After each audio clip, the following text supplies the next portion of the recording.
कि मेरे पास रहेगी ना तो शक भी नहीं होगा भगवान को, मैं भक्त हूं ना, ठीक है, जाओ जाओ तुम। सोचा ये दोनों काम इन्होंने किया, हम तो हत्या में सम्मिलित थे नहीं, लेकिन मणि तो हमें ऐसे ही मिल गई, अपने पास रख कर।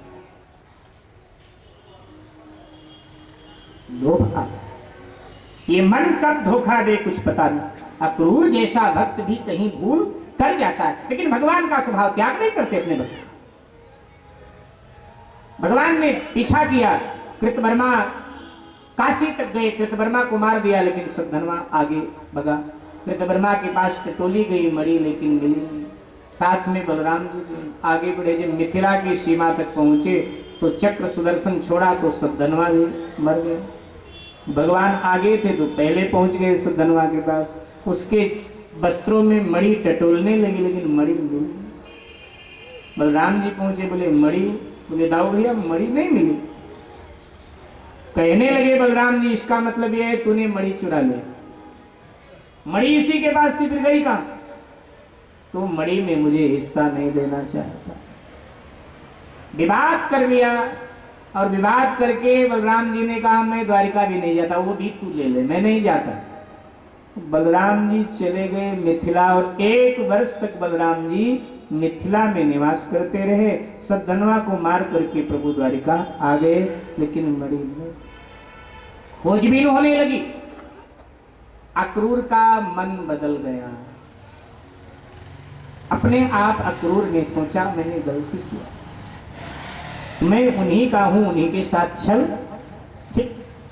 जा करके मणि भगवान को दिया, प्रभु मुझसे भूल, मणि मेरे पास छोड़ गए थे तो। और फिर वो मणि भगवान के पास आ गए। इधर बलराम जी को जब पता चला, बलराम जी भी आए और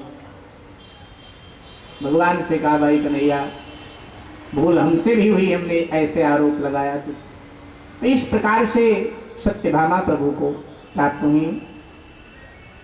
एक बार प्रभु यमुना तट पर भ्रमण कर रहे थे तो एक युवती साधना कर रही थी।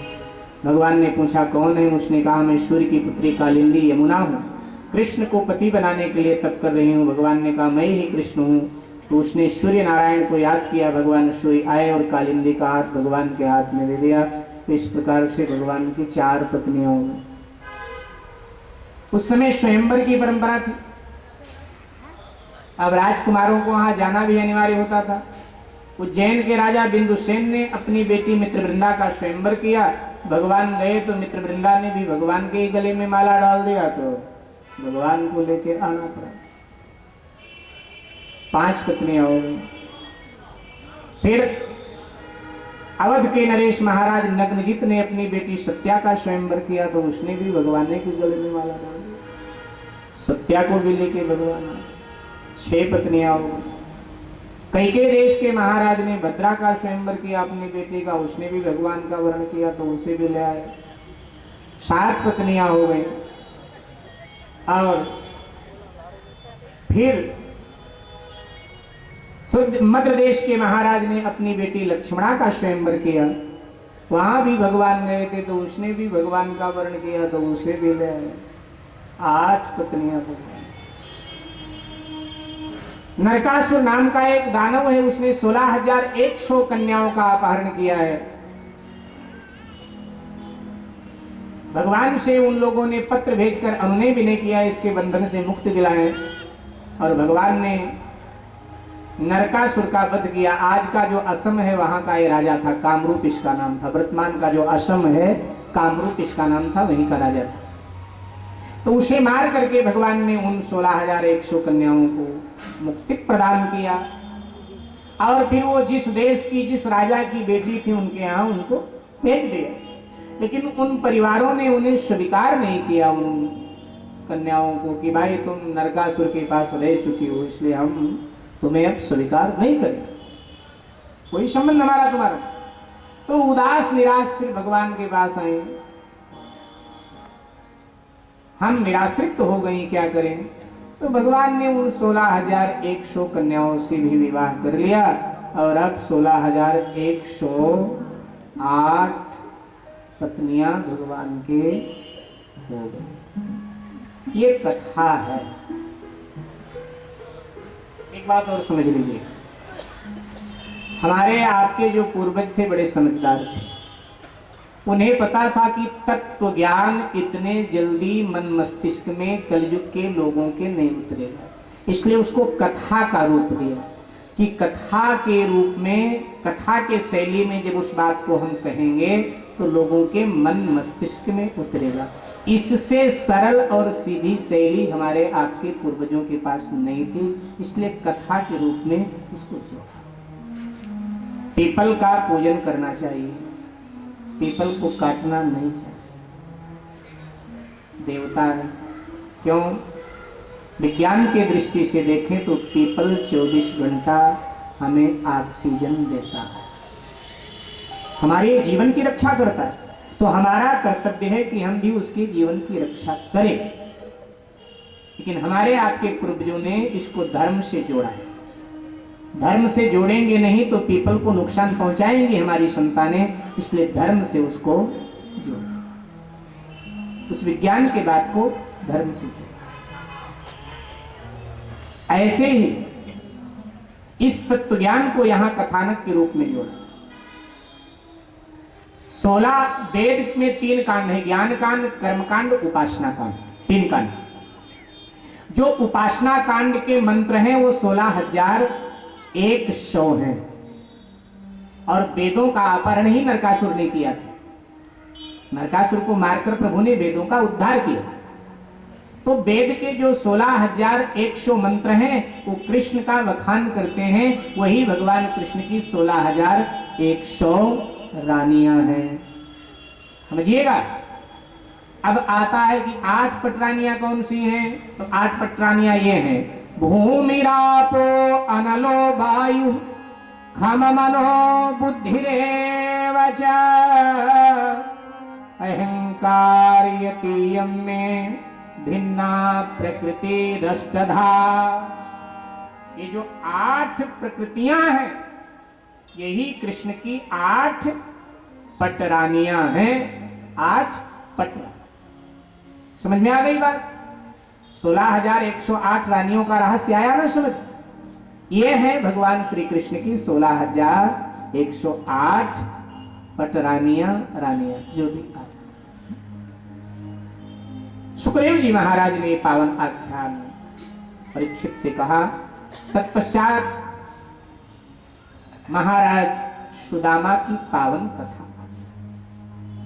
तो इस भक्ति की धारा में प्रवेश करें इससे पहले कुछ क्षण के लिए भाव अवसर आनंद के साथ कुछ क्षण के लिए प्रभु नाम का आश्रय लेते हैं। भक्ति की धारा में अवगाहन करें उससे पहले सुदामा की तरह ही।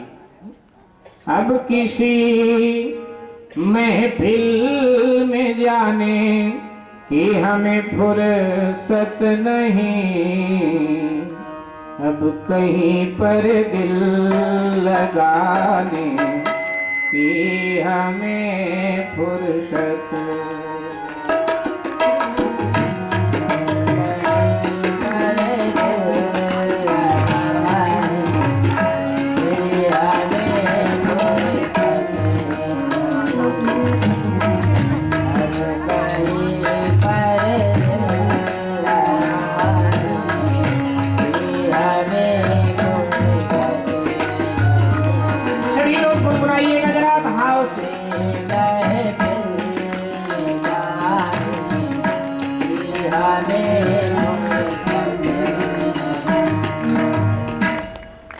देखो गाने का अंतिम दिन आज है।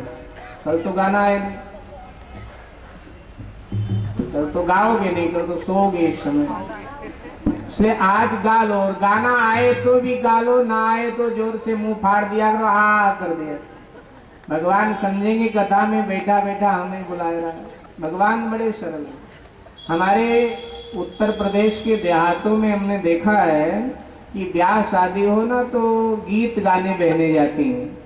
अब जिन्हें गीत गाना आता हो तो गाती रहती हैं, जिन्हें गीत गाना नहीं आता गाने वालियों का मुंह देखती रहती हैं। और जैसे अंतिम अक्षर आता है जोर से मुंह फाड़ देती हैं, स्वर में स्वर मिला देती हैं, जिससे पड़ोसन समझे गा मैं भी लेती हूँ, कोई कम थोड़ा हूँ। तो अगर ऐसे भी जोर से मुंह फाड़ दोगे तो भी नंबर पूरा का पूरा मिलेगा। हमारे मास्टर साहब बड़े सीधे बड़े सरल, बिहारी जी नंबर पूरा का पूरा देंगे, कटौती बिल्कुल नहीं करेंगे। नंबर देने में कृपण नहीं हमारी ठाकुर जी बहुत उदार है, नंबर पूरा पूर्णांक ही दे देंगे। और वैसे भी ये भारत भूमि है, यहाँ तो मरा मरा कहने वाला भी ब्रह्म ऋषि बन जाता है।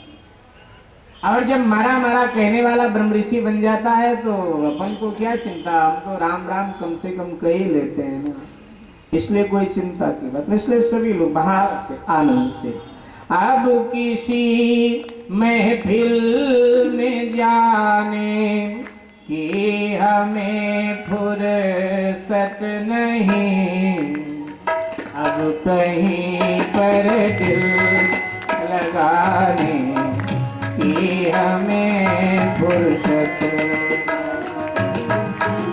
अब कहीं पर दिल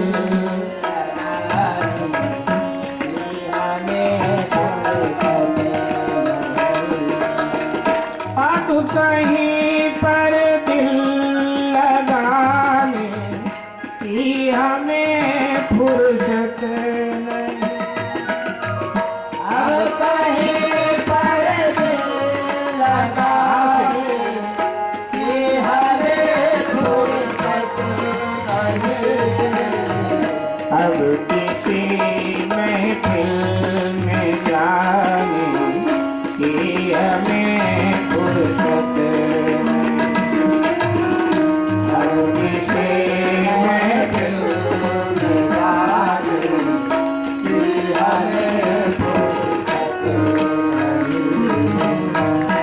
एक सर था झुक गया जो श्याम के दरबार में,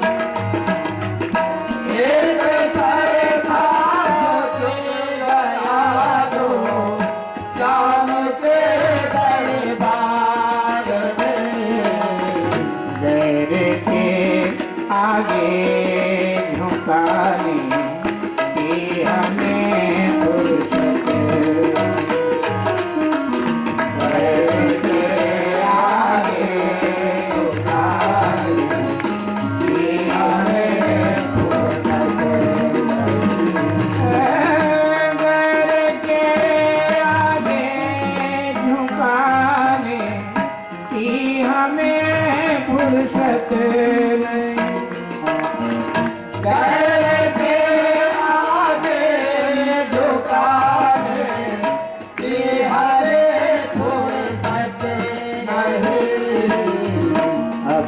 किसी से दिल लगाने की हमें फुर्सत, अब किसी से दिल लगाने की हमें एक दिल था जिसमें मेरा श्याम आके बस गया, एक दिल था जिसमें आके श्याम आके बस गया, तेरे को दिल में बसाने की हमें फुर्सत, तेरे को दिल में बसाने की हमें फुर्सत, तेरे को दिल में बसाने की हमें फुर्सत नहीं, तेरे को दिल में बसाने की हमें फुर्सत नहीं, अब किसी से दिल लगाने की हमें फुर्सत नहीं, अब किसी से दिल लगाने की हमें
बनाने की हमें फुर्सत। दुनिया वालों दोहराने की हमें फुर्सत नहीं। हम किसी से दिल लगाने की हमें फुर्सत। अब किसी से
रामावशत है सदा आपनो धाम।